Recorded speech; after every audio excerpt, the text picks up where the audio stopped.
सद्भाव रामायण किष्किंधा कांड। बाली उद्दात। पर बाली बहुत अहंकारी आदमी, वह माना नहीं। फिर युद्ध हुआ।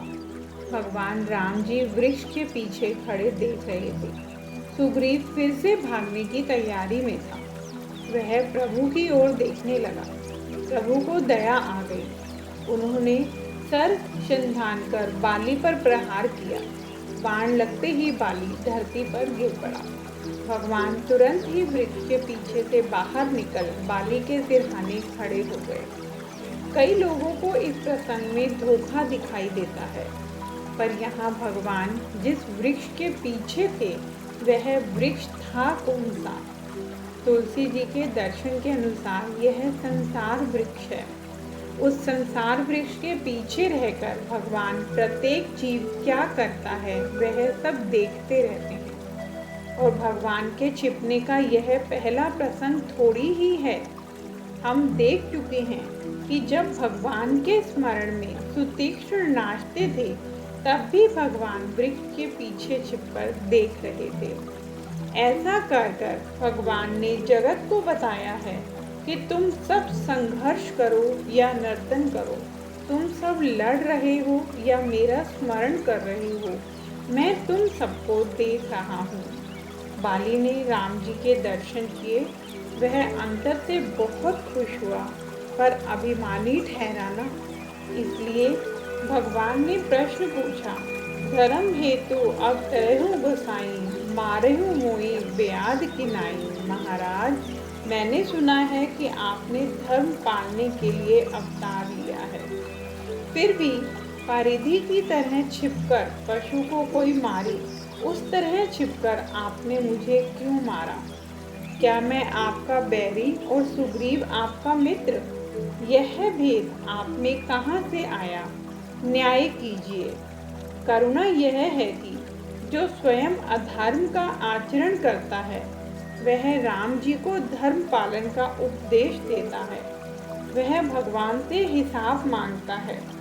भगवान बाली से कहते हैं, अनुज वधु भागिनी सुत नारी, सुन सठ कन्या समझे चारी। इन्हीं कुदृष्टि बिलोकई जोही, ताही बधे कछु पाप न होई।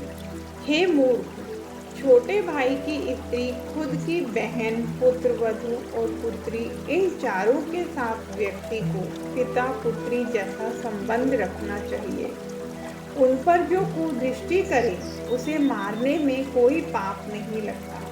बाली, तूने अपने छोटे भाई की पत्नी को अपने शयन खंड में बंद कर दिया। तू पापी है और हो मूर्ख, तेरा अभिमान इतना बढ़ गया है कि तेरी पत्नी ने तुझे बहुत समझाया, फिर भी तू नहीं माना और उसकी सलाह की अवहेलना करके तू आया। सही बात है ना? राम ने बाली को पापी और अभिमानी कहा। बाली ने कहा, ठीक है महाराज, पर एक बात कहूँ, आप वशिष्ठ जी से पढ़े लिखे, पर व्याकरण थोड़ा कच्चा है। क्यों? महाराज, भूतकाल को उपयोग में लाइए, वर्तमान को छोड़िए। तू पापी था ऐसा कहिए, पापी है ऐसा मत कहिए। क्यों? आपके चरण पड़ा रहूं, आपके दर्शन करता रहूं, फिर भी पापी माना जाऊं तो आपके दर्शन का महात्म्य कम हो जाए। महाराज, मैं पापी था, अब पाप मुक्त हुआ। बाली की यह वाणी सुनकर राम जी प्रसन्न हुए।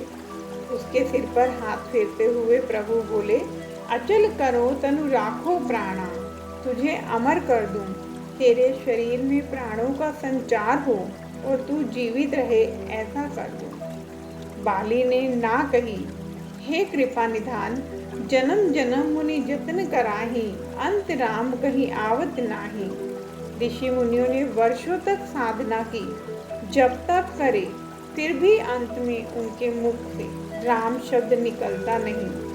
वे राम जी आज स्वयं मेरी नज़र के सामने खड़े हैं। प्रभु, ऐसा अवसर फिर कब मिलने वाला है?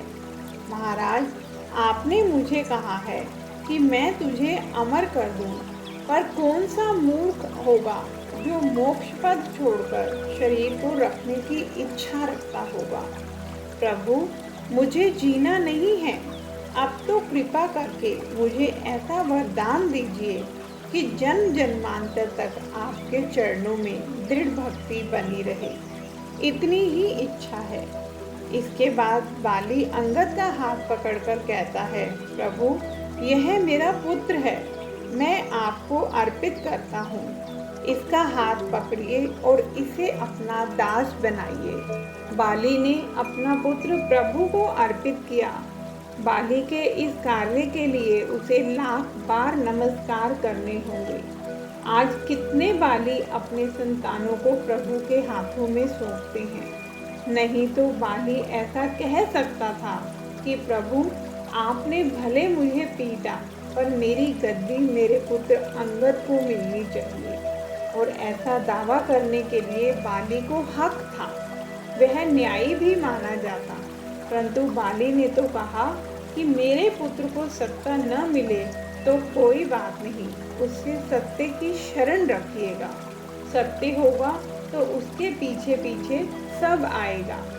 मैं फिर से एक बार इस ऋषि की गद्दी पर से आपको कहता हूँ कि जब अपने सांस्कृतिक मूल्यों का ह्रास होता जा रहा है, तब प्रत्येक युवकों को, प्रत्येक युवतियों को माता पिता प्रेरणा दें कि राम कार्य करो, राम जी के बन जाओ, इस देश के लिए कुछ करो, ऐसी प्रेरणा दें, वह सच्चा बाली बने।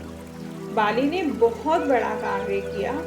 अंत में उसे शांति हुई, उसकी मृत्यु हुई।